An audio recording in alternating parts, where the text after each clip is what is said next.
All right, take care. Okay, we are again at Belanger Hardware, and this is the owner, Bob. Bob, how long have you worked here? I've been working here for over 50 years. So this wasn't, you didn't found the place, your father founded it? My father founded it in 1946. And you started working here when you were a kid? Yes, 13 years old. And it's been all those years, and you're still here, still running a one-man shop. Same thing my father did, and hopefully we can stay here a little longer. Now, in a day where you have a Home Depot and you have, you know, Lowe's and all the big guys, how do you manage to compete? We compete very well because, number one, we're a small store. We can control our costs. We keep our costs down, and we offer service that these people do not offer in the big stores because they're incapable of doing anything like that.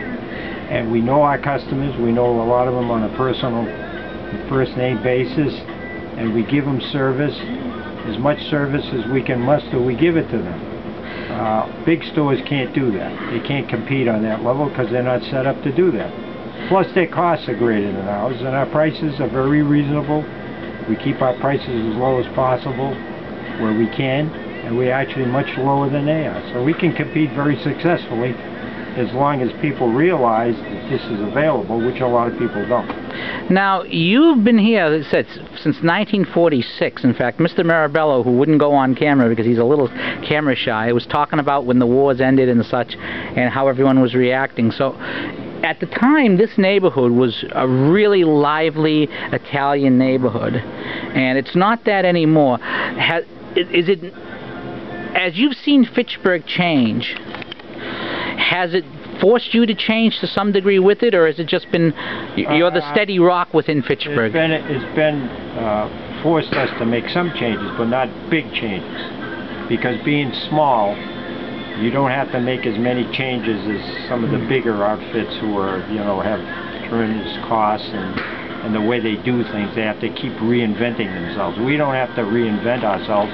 We just keep doing the same services that we've been doing for years. Some of our products have changed. We can no longer buy certain products because they're obsolete or they're not being made anymore.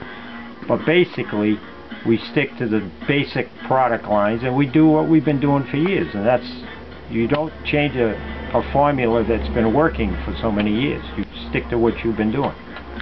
Now, as I said, in the old days, this was an Italian neighborhood. Now it's becoming more Spanish. Do the local people in the neighborhood still come down to get their keys made, to get their glass panes fixed and so forth? And we still have people locally that come down, yeah.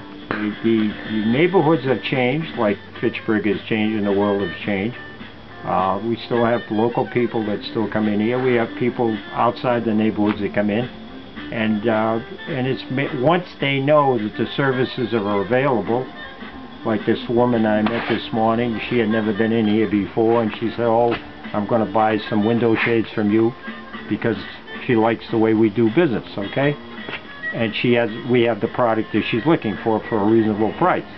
Well, when you're small, you can't afford to advertise like the big stores do, like the chains do, like the Walmarts and the Home Depots. So your advertising budget is very small, and you depend on word of mouth for people to pass this information around that you're still in business and you're still available for services that they can't get somewhere else. And that's what we count on. Now, I saw two things that a lot of people would be a little shocked at this morning. The place was really hopping. I saw a gentleman leave here with some screen that you gave him rather than charging him for. He wanted a small piece of screen to do some you know, loam or something and he didn't need a big piece, and I happened to have a small piece that I wasn't going to use for anything, so I gave it to him.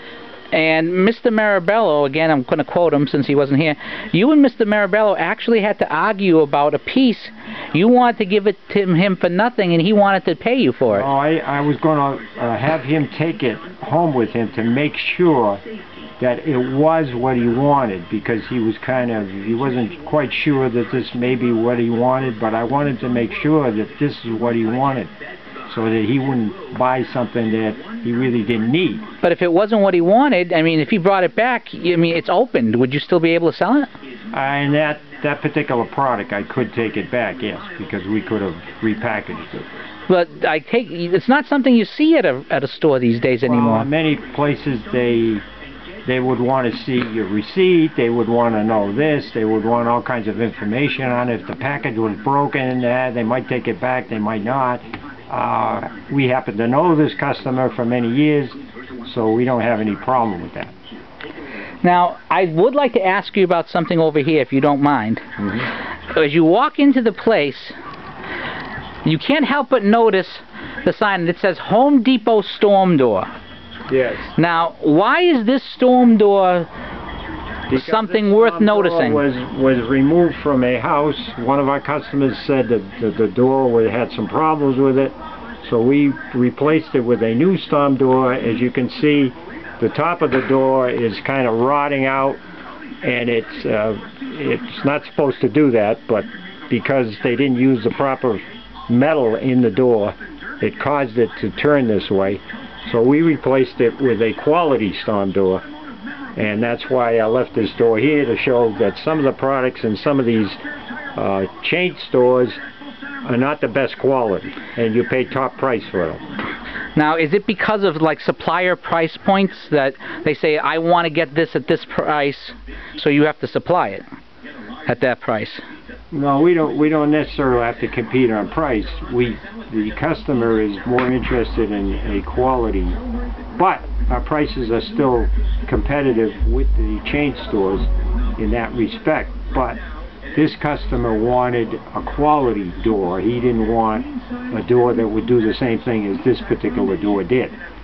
So we try to provide that at a better quality, and in a lot of cases the price could be less than what they would have paid at the big box store. All right. Now, one last question I'm going to ask you on this batch of film before I break this up a little bit. You deal with a lot of people who come in with a lot of basic problems in the home. What's the biggest mistake that people make when they're going to do some kind of repair? What's the mistake you see the most from people? Well, a lot of people don't always research it. They don't take the time to figure it out, what they really need to do, and sometimes they'll come in with a certain amount of information, but they don't always completely research what they have to do, and then they have to go back and do a little more figuring on the thing, or more measurements or whatever. And of course they don't always know that, because they're not familiar with some of that stuff. And that's what we try to help them. We try to give them the information. If you're going to go back and check out, you have to do this and this and this, and bring that information into us, then we can get to what you really need. So some people don't always, because they're uninformed in those areas. So we try to help them in that area where they can get the proper information to help them out. All right. That's one of the things that we run into. Sometimes people don't have all the knowledge that they need when they come in. Well, that's why they have you. Right. That's why they come in to us, so we can help them, and we get them going in the right direction, and then they go and get the information, or either that, or they figure, or in some cases, we've even helped people by saying you don't need to do that, so we actually save them money in the long run, because they wind up doing another solution. They don't have to do what they propose to do. All right.